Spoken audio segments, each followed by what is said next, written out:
नमस्कार छात्र। अब हम डॉक्टर विक्रम साराभाई इकाई के अभ्यास की चर्चा करेंगे। प्रश्न नंबर 1, निम्नलिखित प्रश्नों की मौखिक चर्चा कीजिए। 1, विक्रम साराभाई ने अपने नाम खुद क्यों चिट्ठियाँ लिखी होगी? तो छात्र, हमने देखा था कि जब विक्रम साराभाई अपने परिवार के साथ शिमला गए थे तब उनके पिताजी के नाम बहुत सारी चिट्ठियाँ आती थी। तब विक्रम साराभाई के मन में भी इच्छा हुई कि उनके नाम भी बहुत सारी चिट्ठियाँ आई। ऐसा सोचकर वह लिफाफों पर अपना नाम और पता लिखकर वो डाकघर में दे आए और दूसरे दिन उनके नाम पर ढेर सारी चिट्ठियाँ आ गई, यानी कि उन्हें ढेर सारी चिट्ठियाँ लिख दी। यहाँ उसे भी अपने पिताजी की तरह कुछ करना था, इसीलिए खुद ने चिट्ठियाँ लिखी होगी। 2, विक्रम साराभाई साइकिल पर विभिन्न कलाबाजियाँ करते थे। इस तरह आपको क्या करना पसंद है? यह मित्रों सोचने की बात है कि आपको क्या पसंद है, साहसिक काम क्या पसंद है।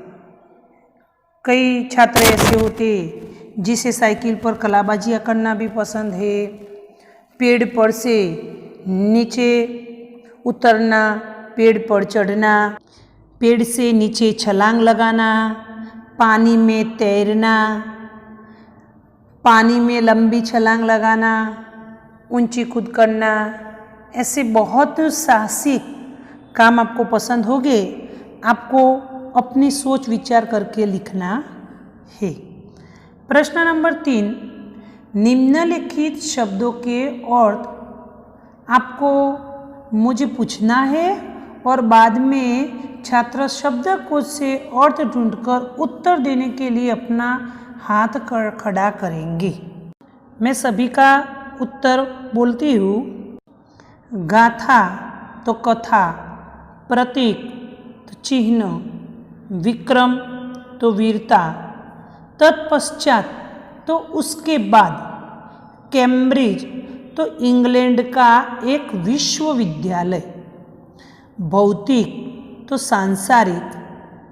हम कहते हैं कि हमारी भौतिक सुविधाएं तो हमारी सांसारिक सुविधाएं, अंतरिक्ष तो आकाश अथवा तो अवकाश, प्रयोगशाला तो वह जगह जहाँ विज्ञान संबंधी प्रयोग किए जाते हैं, इंटरनेशनल तो अंतर्राष्ट्रीय, मृत्यु तो मरण, ऊर्जा तो शक्ति, युवा युवक, उत्कृष्ट श्रेष्ठ, स्मारक तो स्मृति चिन्ह, पुरस्कार तो इनाम, हवाई तो हवा के संबंधित।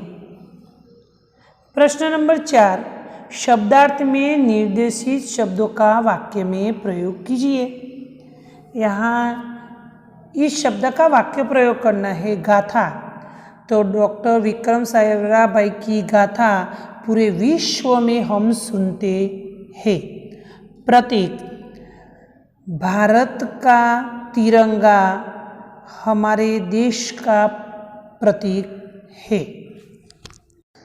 उसी प्रकार इस शब्दों में से किसी 5 शब्दों का ही आपको वाक्य प्रयोग करना है। प्रश्न नंबर 5, दूरदर्शन देखना लाभदायी है या हानिकारक, क्यों?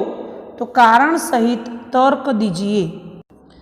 तो मित्रों, इसमें हमें सोचना है और लिखना है। कैसे? तो पहले उनका लाभ लिखना और बाद में क्या हानिकारक है वही लिखना। जैसे कि दूरदर्शन देखना लाभदायी है क्योंकि उसमें अच्छे अच्छे कार्यक्रम आते हैं, हम देश विदेश के समाचार देख सकते हैं, दूरदर्शन पर फिल्में, नाटक आदि आता है, उससे भी हमें कुछ सीखना भी मिलता है और आनंद भी मिलता है। पूरे दिन के काम करने के बाद हम थोड़ी देर टीवी देखते हैं तो हमारा जो मगज है यानी कि दिमाग है वह भी फ्रेश हो जाता है और हम पूरे दिन की थकावट इस दूरदर्शन देखने से दूर करते हैं। अब दूरदर्शन देखना हानिकारक क्यों है कि छोटे छोटे बच्चे की आंखें खराब होती है और उनका पढ़ाई में ध्यान भी नहीं लगता, वह अच्छा व्यवहार भी दूसरों के साथ नहीं करते और प्राणी जैसा व्यवहार करते हैं, क्योंकि ऐसे जो चित्र है, डोरेमन है, ऐसी जो सीरियल है वो देखते हैं जिसके कारण वो उसमें से कुछ सीखते नहीं है, लेकिन बड़े लोगों के साथ वो अपना अच्छा व्यवहार भी कर सकते नहीं है और उनका पढ़ाई में भी ध्यान रहता नहीं है। कई लोग ऐसे होते हैं कि टीवी पिक्चरों में से नेगेटिव विचार ले लेते हैं और इससे घर में लड़ाई झगड़ा भी हो जाता है। तो इसी प्रकार छात्र आपको सोच समझकर यह उत्तर आपको लिखना है। स्वाध्याय प्रश्न नंबर 1, कोष्टक में दिए शब्दों को उदाहरण के अनुसार बल्ले पर इस तरह रखो जिससे अर्थपूर्ण वाक्य बने। अर्थपूर्ण योग्य वाक्य उचित क्रम में शब्दों को रखकर आपको वाक्य फिर से लिखना है। उदाहरण के तौर पर लिखा है, भारतीय अनुसंधान केंद्र का गठन किया।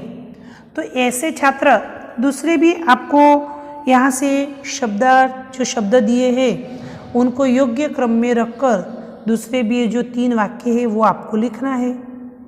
प्रश्न नंबर 2, निम्नलिखित एकवचन शब्दों का बहुवचन बनाकर वाक्य में प्रयोग कीजिए।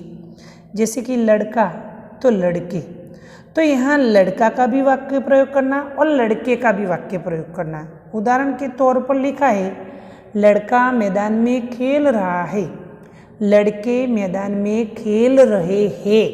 देखो मित्रों, है एक वचन का जो वाक्य है, लड़का मैदान में खेल रहा है, तो हे पर अनुस्वार नहीं है, लेकिन जब बहुवचन में वाक्य लिखा जाता है तब लड़के मैदान में खेल रहे हैं, तब हे पर अनुस्वार लिखा है। तो यह आपको बात ध्यान में रखना है कि जब बहुवचन का वाक्य लिखते हैं तब हे पर अनुस्वार आता है। किताब तो किताबें, मैं किताब पढ़ रहा हूँ, मेरे थैले में किताबें हैं, तो वहाँ भी अनुस्वार आएगा।